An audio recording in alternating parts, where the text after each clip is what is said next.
শেষমেশ আমি বুঝতে পারি যে আল্লাহ আমার ডাক শোনেন আর কোনো না কোনো উসিলার মাধ্যমে আমাকে জবাবও দেন। আমি আমার রবের সান্নিধ্যে আছি। এই অনুভূতি খুবই অন্যরকম। শুধু আল্লাহই আছেন, যার ওপরে আশা রাখো তো অন্ধকারেও রাস্তা বের হয়ে আসে। সেই যিনি মাছের মুখে বন্দি তার বান্দার ডাককে শুনে নিয়েছেন। তোমার কি মনে হয় উনি তোমার ভাঙা হৃদয়ের ডাক কি শুনতে পাননি? যদিও তিনি পরীক্ষা আর শাস্তি প্রথম থেকেই নির্ধারণ করে রেখেছেন, তারপরও তোমাকে নিজের দিকে ডাকার উসিলা বানিয়ে রাখেন। প্রতিদিন 5 বার তোমাকে তার সাথে সাক্ষাৎ করার দাওয়াতনামা পাঠান, আর তারপর অপেক্ষা করেন যে কখনো তো তার দিকে পুনরায় ফিরে আসবে।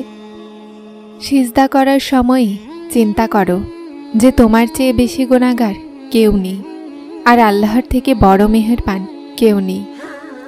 আমরা তো তাকে শুনেও না শোনার ভান করি, আর তিনি আমাদের এক ডাকে আমাদেরকে ধরে নেন। কখনো ভেবেছ যে আল্লাহ তোমার অপেক্ষা দিনভর করেন, আর যখন তুমি তাকে ডাকো উনি তোমাকে দেখে হাসেন? সবার চেয়ে বেশি ভালোবাসা আল্লাহ পরীক্ষাও নেন তো অফুরন্ত দেয়ার জন্য। যখন কেউ ভেঙে গিয়ে কাতর হয়ে আমাকে ডাকে তো আমি তার দোয়া কবুল করি আর কষ্টকে দূর করে দিই। সম্ভবই নয় যে রাতের পরে ভোর না হয়। তিনি বলেন যে নিশ্চয়ই প্রতিটা কষ্টের সাথে রয়েছে স্বস্তি।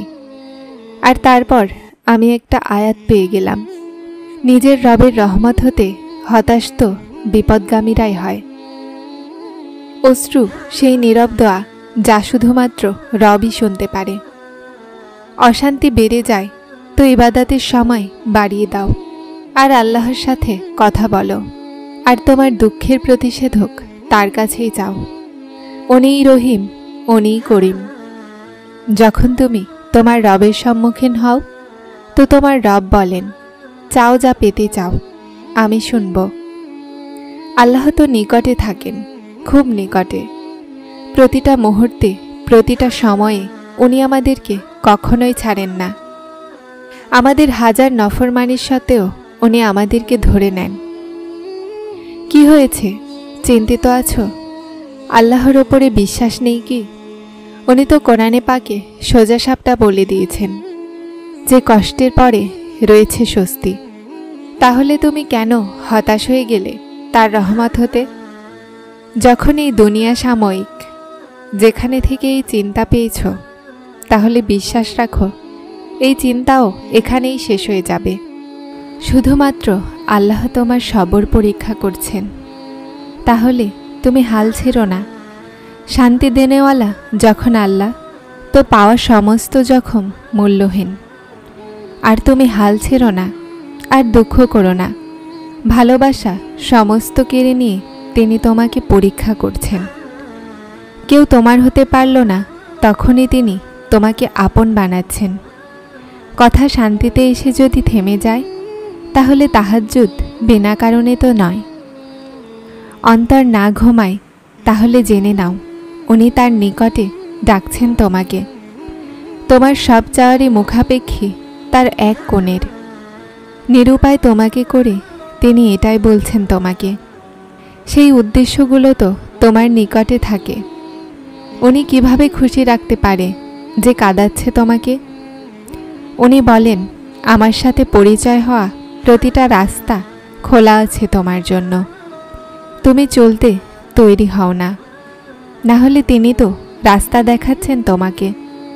যেই কথার খেয়াল রাতভর জাগাচ্ছে তোমাকে। তুমি ভয় কেন পাও ভাগ্যের ফয়সালাতে? তুমি কি জানো না তোমার রব কতটা গাফুরুর রহিম? যদি তিনি দিনকে রাত আর রাতকে দিনে পরিবর্তন করতে সক্ষম, তো তিনি কি তোমার কষ্ট দেখে তকদিরের ফয়সালা বদলাতে পারবেন না? আল্লাহর রহমত ঘিরে নেয় সেই ঘরের মানুষ যারা ফজরের ওয়াক্তে ওঠে। আল্লাহর সাথে ভালোবাসা হলো সেই ভালোবাসা যা কখনোই একতরফা হয় না। উনি দেখেন তোমার প্রতিটা নীরব অশ্রু, কিন্তু এখন তুমি আল্লাহর ভালোবাসা থেকে বেখবরই আছো।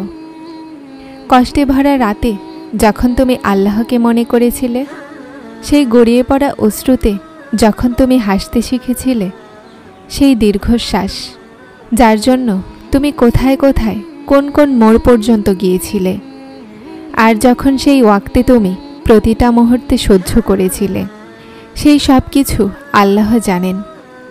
যখন মানুষ বাচ্চাদের মতো আল্লাহকে নিজের মনের পছন্দ মতো জিনিসের জন্য রাজি করায় না, কষ্টে কাকুতি মিনতি করে, তো তিনি রাজি হয়ে যান। আল্লাহ তার বান্দার এই সরলতা খুব পছন্দ করেন। উনি তোমাকে অফুরন্ত দেওয়ার জন্য পরীক্ষা করছেন। উনি তোমাকে এতটাই ভালোবাসেন যে যদি তুমি সেটার একবার জানতে পারতে, তো তোমার অন্তর অশ্রুতে ভরে যেত। সেই ভালোবাসায় শুধু তুমি একটা কাজ করো, যে তুমি রাজি হয়ে যাও তার প্রতিটা কথায়, তার উদ্দেশ্যতে ঝুঁকে যাও তার ইচ্ছার আগে। কেননা যে ঝুঁকতে না পারল সে পেল না। ইব্রাহিম আলাইহিসসালাম বলেন, আমার রবের রহমত হতে নিরাশ তো বিপদগামীরাই হয়। সেই যিনি না বলেই শুনে নেন, উনিই আমার আল্লাহ। এতটা শক্তি তো দিন আল্লাহ, আমি যেন কোনো অভিযোগ না করি। যখন নাজিল হলো রহমতের আমাদের অংশে, মুহাম্মদ সাল্লাল্লাহু আলাইহি ওয়াসাল্লাম আসলেন। আমি এই দুনিয়ার ওপরে হতাশ হতে পারি, কিন্তু আমার রবের রহমত হতে নয়। আমার ডাক শোনেন অন্ধকারেও, যদিও মধ্যে আছে 7 আসমান। আর তারপর আমি এই আয়াত পেয়ে গেলাম, উনি কি জানবেন না যিনি সৃষ্টি করেছেন?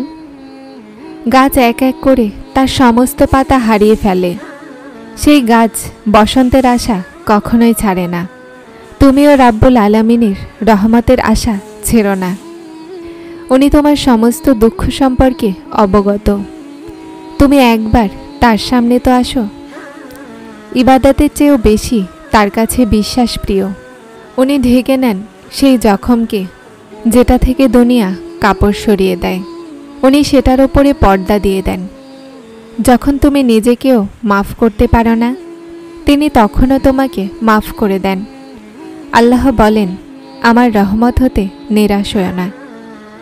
এই জিনিস তোমার জন্য কঠিন, তোমার আল্লাহর জন্য কোনো কিছুই কঠিন নয়। আল্লাহ তো সর্ববিষয়ে সর্বশক্তিমান। আর আল্লাহ বলেন, কুন ফায়াকুন, হও তো সেটা হয়ে যায়। যখন আপনি গভীর চিন্তা আর উদাস হন, আর হঠাৎ কোথাও সান্ত্বনার কোনো কথা বা আয়াত চোখের সামনে আসে, তাহলে বুঝে নিন যে সেই রব আপনাকে ইশারা দিচ্ছে যে আমার বান্দা, চিন্তিত হইও না, আমি তোমার সাথেই আছি। যারা চ্যানেলটিতে নতুন এসেছেন তারা সাবস্ক্রাইব করে হেদায়েতের সাথে থাকুন। আসসালামু আলাইকুম।